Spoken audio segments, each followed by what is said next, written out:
This is the bottom of a platform, and you can see the coasters, the casters up here. The white things are the caster mounting blocks. So we've got pivot casters in the front and fixed casters in the back. This is the carriage assembly. This is where all the magic works. So this is the front, and that is the back. Now up here, I'm going to show you how this is the tow bar, and this is a carriage assembly. So I'm going to show you how these work with each other. This is the tow bar housing. This is the tow bar. I've got a spring-loaded pop in here that I can engage from the top. But this is why this actually works well.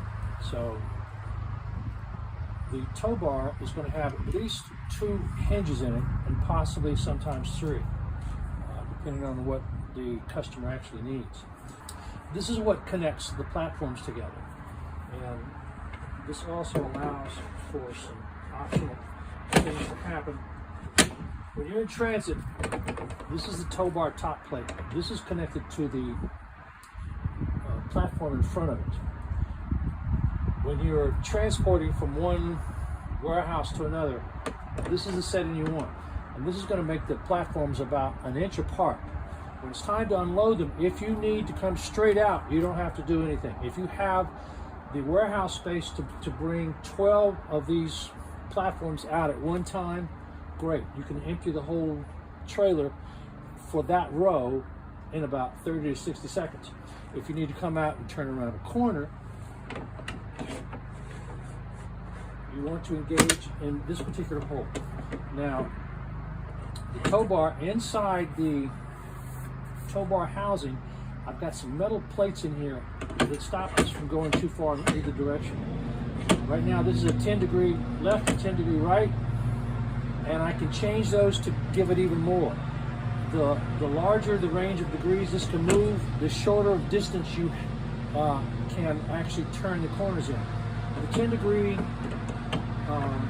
setup in here, you will be able to turn corners in about an 18-foot space. In other words, from the end of the trailer out 18 feet, that's how much space you need to turn corners with the pallet train. So now, this also features a set screw that goes into here. Now, in this particular model, the slot that this set screw goes in is on the top plate. This is the bottom plate, the top plate's back here. So I can't actually put this in there with the set screw in there. But once the set screw is in there, that slot in there prevents this from coming out, even if the pop pin does not engage the tow bar. Now, here's what's also unique about this. The knuckles for the hinges are designed to create X amount of movement here, up and down. And this is going to allow you to go over uneven surfaces with your whole pallet train and still compensate for that. I'll show you a close-up of that in just a second.